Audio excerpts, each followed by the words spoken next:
Saan siya bumabalik?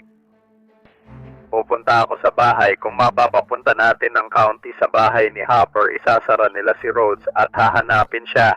Ganyan tunog ng taong naghanap sa suburb ng Illinois. Nagsimula ito nang makita ng isang asawa sa live home security camera ang misis niyang pumarada sa garahe. Kasunod ang isang lalaki. Tumawag siya sa siyam na isang huli na para kay Ashley Stewart, 41 ina ng 6, at sa lalaking kinasuhan sa malupit niyang pagpatay. Ayon sa pulisya, ang dating asawa niyang si Ryan Dodd, 44, ay naroon. Bakit siya nandoon at ano ang na-record ng kamera bago siya umuwi? Ngayon, tatalakayin natin ang mga nakakabahalang detalye at posibleng ebidensya sa kaso. Welcome sa Sidebar, hatid ng Law and Crime. Ako si Jesse Weber. Kung content creator ka o nagpo-post sa social media, baka tanong mo paano kami naglalabas ng maraming clips. Gumagamit kami ng Opus Clip. Okay, ito ay AI editor na pinapadali ang pagputol, paggawa at pag-upload ng video sa anumang platform. Ang Opus Clip ay naglalagay ng B-roll, nire-reframe ang video at nililinis ang audio. Madaling gamitin. Punta sa Opus Pro/sidebar, mag-sign up, mag-upload at ilang minuto lang may na-edit ka ng clip para sa TikTok Shorts at Reels. Ang Opus Clip ang one-stop shop na tool para agad kang makakuha ng viral na updates mula sa aming mga producer tungkol sa korte. Pinakamakapangyarihang tool ito para magbahagi at mag-edit ng ideya. Bisitahin ang Opus Pro/sidebar para sa libreng isalinggo at 50% diskwento. Sige, gusto kong isipin mo ito. Nasa trabaho ka, naglalakad ka, namumuhay ka lang sa araw mo kahit ano pa yan. At bigla na lang, wala sa oras, nakatanggap ka ng notification sa iyong telepono at ito ay galing sa iyong home security camera. Kaya anong gagawin mo? Pinindot mo ito para buksan, inaasahan mong makakita ng kung ano, alam mo na, walang masama, siguro may dumaan lang, hindi ko alam, isang ardilya, mga ganon. Sa halip, nakita mo ang pinakamasama mong bangungot na nangyayari sa totoong oras at wala kang magawa para pigilan. Ayon sa pulisya sa Oswego, Illinois, kakapasok lang ng asawa mo sa garahe nang may lalaking sumunod na tumakbo papasok. Ganyan ang naramdaman ng isang asawang lalaki na napilitang tumawag sa siyam na isang noong Enero 27 habang pinapanood ang pangyayari. Oo, agad na rumesponde ang mga autoridad sa bahay ni Ashley Stewart, 41 taong gulang at ina ng 6, pero huli na sila. Patay na siya at ang dating asawa niya ang kinasuhan ng pagpatay ayon sa pulisya. Pero sasabihin ko sa iyo, meron tayong mga nagmamadaling usapan sa radyo ng pulis. Ang mga pag-uusap mula sa paghahanap na yon, ang paghahanap para mahuli ang suspek. Nang hapon na yon, sa gitna ng kaguluhan, may pulis na nagsabi ng bagay na nagdulot ng mas maraming tanong. Nakita raw kanina ang kotse ng suspek na nakaparada malapit doon at mahalaga ito sa kasong isasampa mamaya. Pakinggan natin. Nakaparada siya dito mismo sa may clubhouse kanina. Kaya bakit siya nandoon? Naghihintay ba siya? Nagmamanman ba siya? Muli, may kinalaman ito sa kasong pag-uusapan natin pero gusto nating balikan at subukang buuin ang mga pangyayari. Martes, Enero 27, nasa suburb ng Oswego, Illinois tayo bago mag-alauna ng hapon. Sa isang neighborhood na tinatawag na Prescott Mill, may kakaiba at nakakabahalang insidente na nai-report at narinig ito sa radio traffic. Tinukoy ng pulis ang naunang tawag malapit sa clubhouse tungkol sa isang lalaking umiihi, kaya't inobserbahan niya ang sasakyan nito. Isa itong brown na SUV. At iisipin mong naitala na yon. Mukhang maliit na bagay lang, siguro istorbo lang. Sa panahong yon, walang connection ito pero kung susulong ka pa, mga 1:00 ng hapon, at ayon sa opisyal na press release, abala sa kanyang araw ang asawa ni Ashley Stewart sa kung saan. Hindi tinukoy kung nasaan siya at sa mga dahilan na hindi agad malinaw. Sa ngayon, binuksan niya ang live feed ng home security camera matapos makatanggap ng motion alert gaya ng madalas mangyari. Nagdesisyon siyang buksan ang live feed ng home security camera nila sa Valentine Way.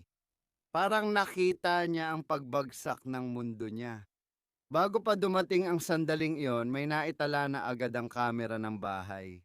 Naglabas ang pulisya ng isang larawan mula noong mas maaga ng hapon na yon. At makikita rito ang isang lalaki na nakasuot ng madilim na hoodie at maong na sinasabi nilang siya ang suspek.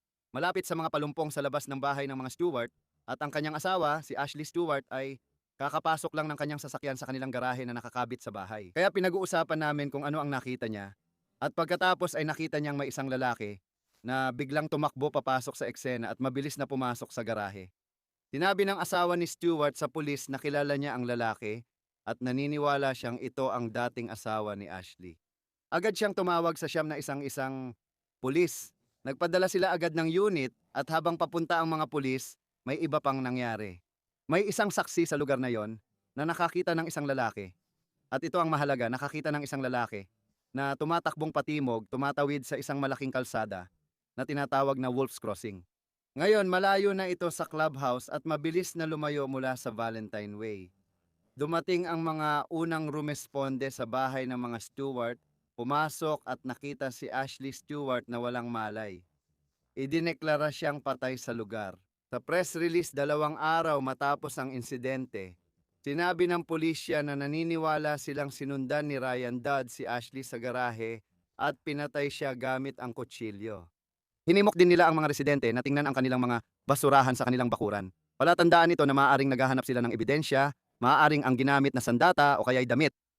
Kapag pinakinggan mo yung usapan sa radyo, nagiging magulo ang eksena, nagkakagulo ang mga pulis at may dalawang mahalagang impormasyon sila mula simula. Tama? Isinilalarawan ng saksi ang lalaking tumatakbo habang binanggit ng asawa ang kayumangging SUV na konektado sa dating asawa. Gaya ng nabanggit ko, naglunsad sila ng 2 direksyong paghahanap gamit ang drone unit at K9 team ng Aurora Police Department para subaybayan ang tao. Naglakad sila sa bakuran at parang sabay pinuno ng patrol car ang lugar para hanapin ang kayumangging SUV. Pakinggan mo ang audio na ito, maririnig mo ang tensyon habang sinusubukan nilang isara lahat.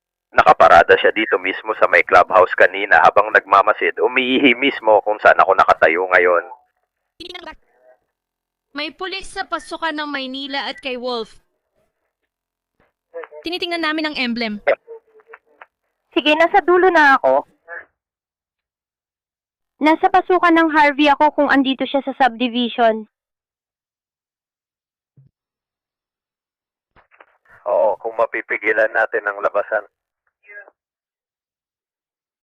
Ang mga kumpanyang Masico ay papunta sa Valentine Way. Magiging ligtas ang lugar ninyo? Hindi Sego Medic papunta sa Valentine Way. Pinapayuhan nilang gamitin lang ang harapang pinto papasok sa bahay. Pupunta ako sa bahay. Hoy, kung makukuha natin ang county papunta kina Hopper, doon sa banda ron, pababa ng Shotton Road, hinahanap siya. Pakicheck sa clubhouse kung may camera or ebidensya tungkol sa taong ito. May description na ba tayo ngayon? Nasa park ako ng subdivision. May description ba tayo dito, issue? Nasa Brown ba ito? 44. David Victor, the Mail Point. 202 traffic when ready. Gilingan sa Harvey, 111. Bantayan mo ang mga bukas na parang kung gusto mong bumaba doon. Brandon, sa tingin ko ay ayos na yan.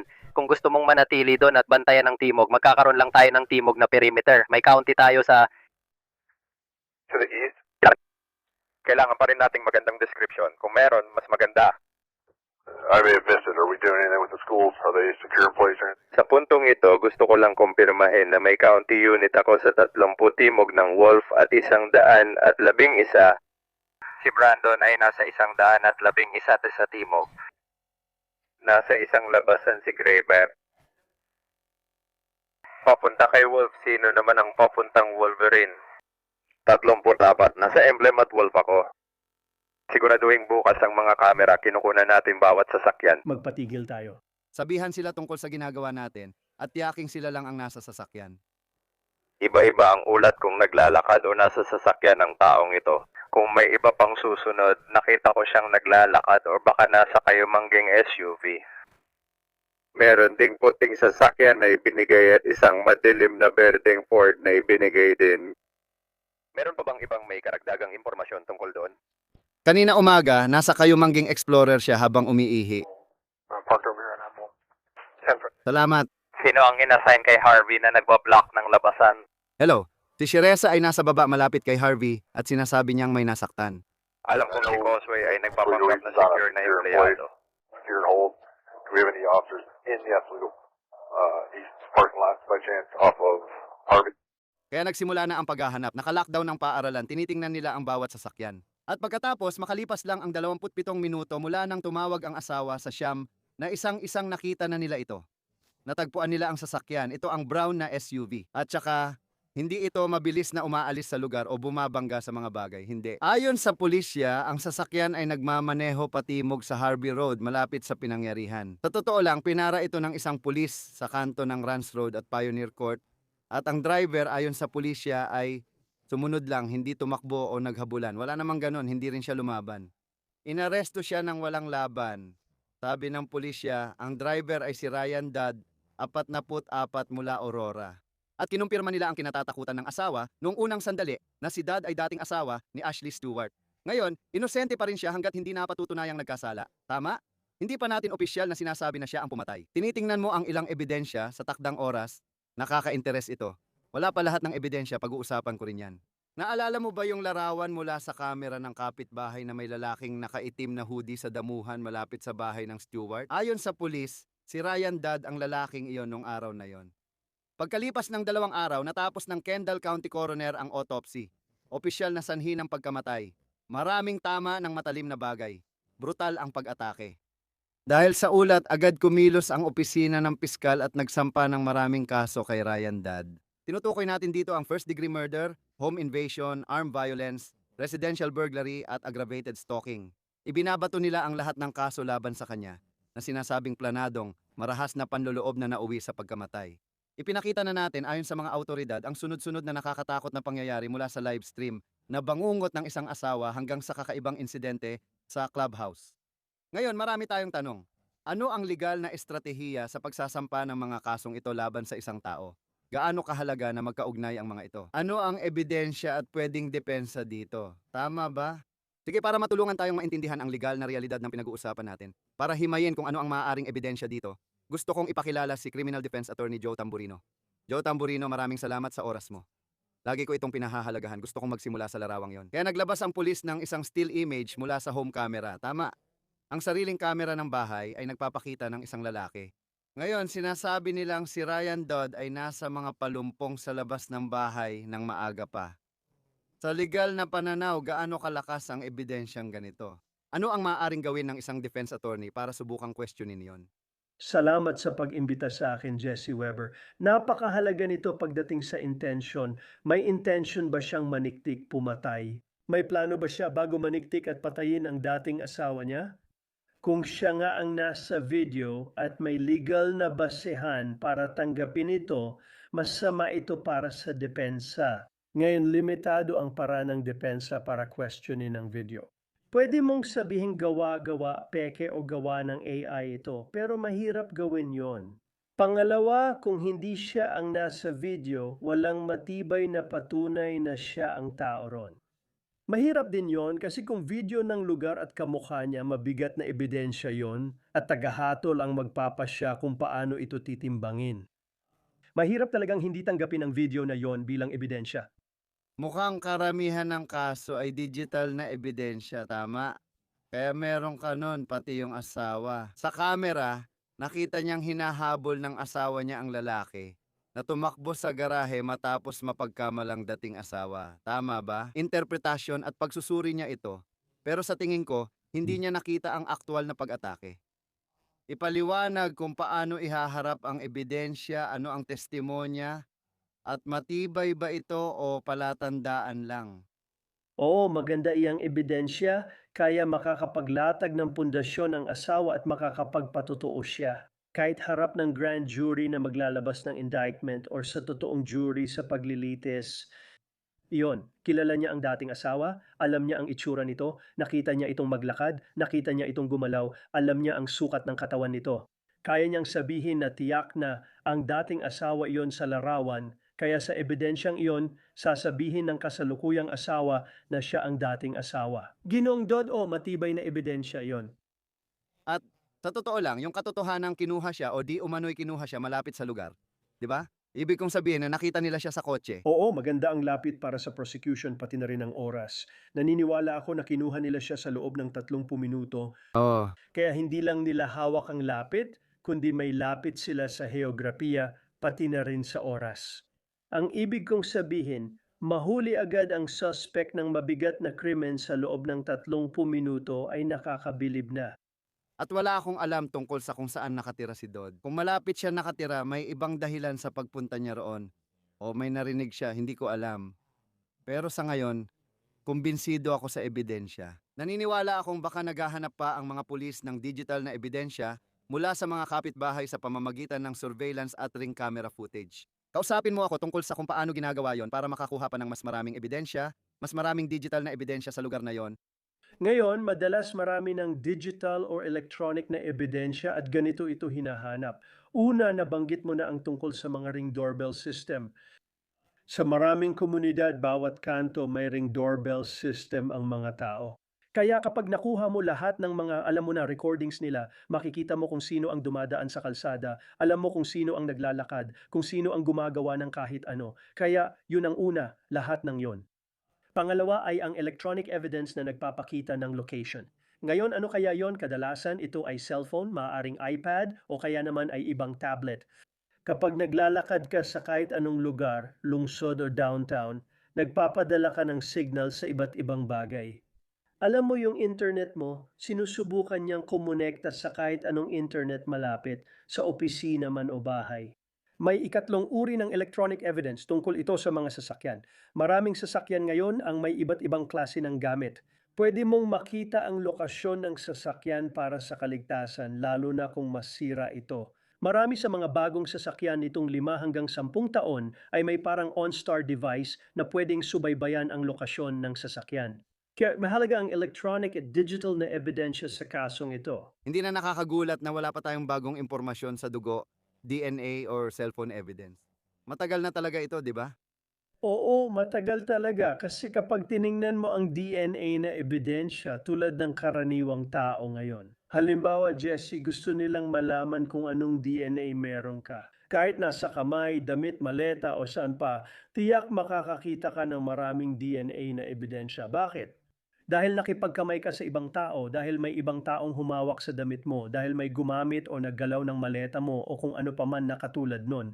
Pagkatapos itinugma nila ang DNA sa ibang kilalang DNA, tiyak kumuha sila ng court order para makuha ang DNA ni Ginoong Dodd. Kasi tinitingnan ko kung may nahanap sila sa kotse o kung may iba pa silang ebidensya na magpapatibay sa mga kasong ibinabato sa kanya. Tama ba? Kaya siya ay kinasuhan ng first-degree murder, home invasion, armed violence, residential burglary at aggravated stalking. Bakit pinagsama-sama ng prosekusyon ang lahat ng kaso laban sa kanya ayon sa kanilang estratehiya? Ganito ba yon? Kakasuhan natin siya base sa pinaniniwalaan natin. Kasama ba sa detalye ang mga elemento ng krimen? May particular ba talagang estratehiya kaya iba-iba ang mga kaso? Ang pagpatay naman talaga ang pinakamahalaga. Tama, pareho lang yon. Una, gusto mong kasuhan lahat ng karumal-dumal na krimen dahil tugma ang mga detalye. At ayaw mo ring bigyan ng tsansa ang depensa na sabihing pagpatay lang ang kaso niya, hindi siya kinasuhan ng pagnanakaw o panloloob. Baring may mali sa pangalawa. Ang estratehiya ay ipapakita mo sa hurado bilang taga-usig ang lahat ng karumal-dumal na ginawa niya at dahilan ng kaso mo laban sa kanya. Ngayon, maaring hindi magdesisyon ang hurado ng guilty sa ilan doon, pero kung sapat ang mga kaso mo, makakakuha ka pa rin ng mabigat na sentensya. Ano sa tingin mo pananaw ng depensa? Hindi ko nakita na may matagal na habulan. Medyo magulo siya magmaneho pero sabi nila kalmado naman. Paano mo ito tinitingnan? Sumusunod ba siya sa pulis? Sa tingin mo ba makakaapekto ba sa argumento ng estado ng pag-iisip niya ang paraan ng pag-aresto? Sa palagay mo magagamit ba ito ng depensa? Oo, mahalaga ang maayos na pag-aresto at madalas nakakatulong ito sa depensa. At ito ang dahilan kung bakit gustong-gusto ng mga piskal na ipakita ang tinatawag na kamalayan sa kasalanan, ibig sabihin, ano ang ginawa ng akusado pagkatapos ng sinasabing krimen. Alam mo, nahuli ba silang naglilibing ng pera mula sa isang bank robbery? Nahuli ba silang sinusubukang ibenta ang mga nakaw na gamit, mga ganong bagay? Madalas, kapag ang akusado ay tumatakas, lumalaban o umiiwas sa autoridad, ginagamit ito bilang senyales ng kamalayan sa kasalanan. Maaari mo rin itong baliktarin. Sa kasong ito, maaaring ipakita ng depensa na sumunod siya at nagulat siya na inaaresto o inaakusahan siya. Ganon yun gumagana. Gawain pagkatapos ng krimen. Interesante ang sinabi mo. Kasi alam na natin ang sanhi ng pagkamatay. Dahil sa mga sugat na tila galing sa kutsilyo, hiniling ng pulisya sa publiko na suriin ang kanilang basurahan at bakuran dahil mukhang may nawawalang bahagi ng kaso. At ano raw ang ginawa ni Dad bago o pagkatapos umano niyang gawin ang krimeng ito? Ano ang masasabi mo tungkol doon? Alam natin ito base sa dami ng kasong na-cover natin. Matagal na rin akong nagtatanggol ng tao, halos 38 taon na. Maraming beses na ang isang suspect ay tinatanggal o itinatapon ng ebidensya. Kaya ang sinusubukan nilang alamin dito, malinaw naman, ay kung si Ginoong Dod, alam mo na, ay may kutsilyo at itinapon ito kung saan man. Tinapon ba niya ito sa kanal o kaya naman ay sa bakuran ng ibang tao? Nilagay ba niya ito sa basurahan ng ibang tao? Sigurado akong ang ginagawa ng mga autoridad ay hindi lang ang pag-iikot sa buong kapitbahayan para hanapin kung nasa lupa ba ang kutsilyo o nasa bakuran ng ibang tao. Nakikipag-usap sila sa kapitbahay at tiyak kakausapin din ang mga taga-kolekta ng basura. Baka kasi itinapon lang ito sa basurahan at di pa nahanap. Parang imposibleng mangyari yon. Paano mo hahanapin kung itinapon na sa basura?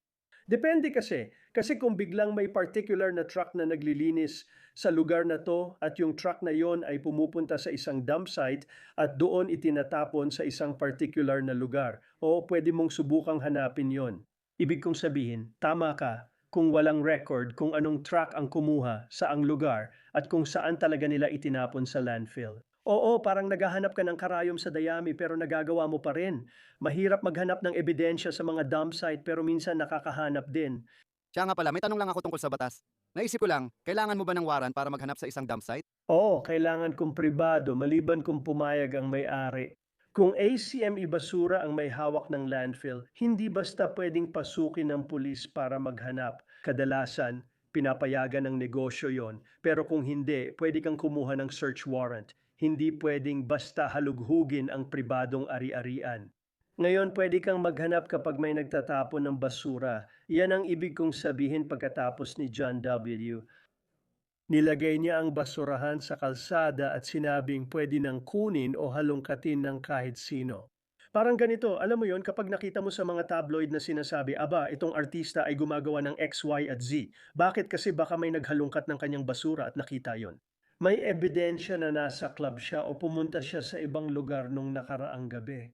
Kung itinapon mo ang gamit mo sa kanto, pwedeng paghalongkatin ng iba. Pero pag dinampot na yun ng pribadong kumpanya at dinala sa private na tambakan, iba na ang usapan. Kailangan mong humingi ng permiso para makapasok.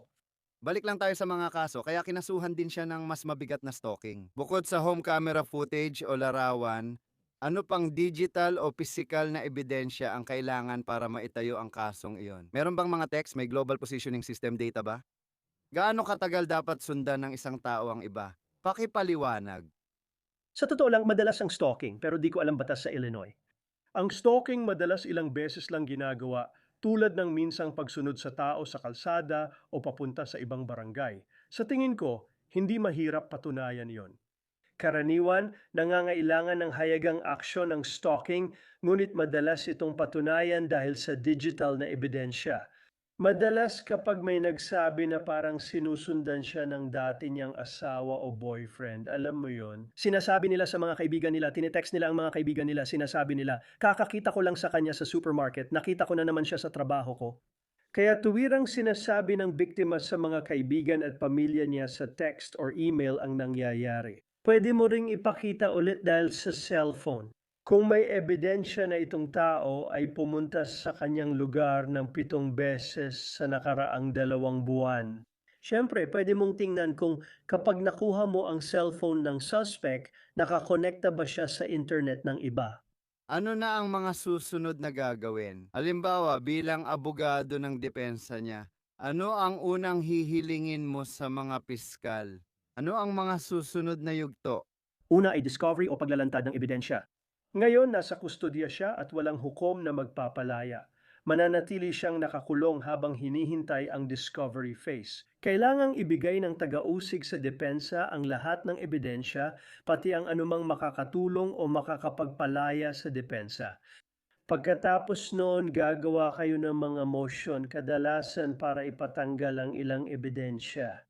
Halimbawa, naisip ng depensa, nung naghanap ng kutsilyo ang pulis, pumasok sila sa kotse ng iba ng walang pahintulot. Dahil walang search warrant, hihilingin naming ipatanggal yon. Marami pang ibang bagay na pwedeng ganun din. Aabutin ito ng maraming oras dahil hindi lang oras ang kailangan para makuha lahat ng ebidensya ng Estado, kailangan din ng oras para gawin ang mga motion. Para mapag-usapan at mapagdesisyonan ito ng magkabilang panig at hukom. Tama, balikan natin yung pagiging tao rito, pati yung pagkawala na naranasan ng pamilya at ng mundo, di ba? Sinabi ni Robin Ross, kaibigan ni Ashley, sa American Broadcasting Company, Pito, Chicago, nung nakaraang linggo na si Ashley ay isang ilaw ng pag-asa. May GoFundMe na inilunsad para sa pamilya ni Ashley at binanggit na ang pagkawala niya ay nagdulot ng malaking puwang sa mga mahal niya. Ilalagay ulit namin dyan ang GoFundMe page. Joe Tamburino, salamat sa oras mo. Pinahahalagahan ko ito. Salam. Yan lang muna dito sa Sidebar. Salamat sa pagsama. Huwag kalimutang mag-subscribe sa YouTube, Apple Podcasts, Spotify o saan mang podcast platform. Nasa National Broadcasting Company, Speakak din kami. By the way, may mga Sidebar episodes din kami doon. Sana ay mapanood ninyo. Kung gusto ninyong sundan ako, Instagram, ang aking News Nation Show. Jesse Weber, live Lunes, Biyernes, 11 PM Eastern. Kita-kits sa susunod lahat.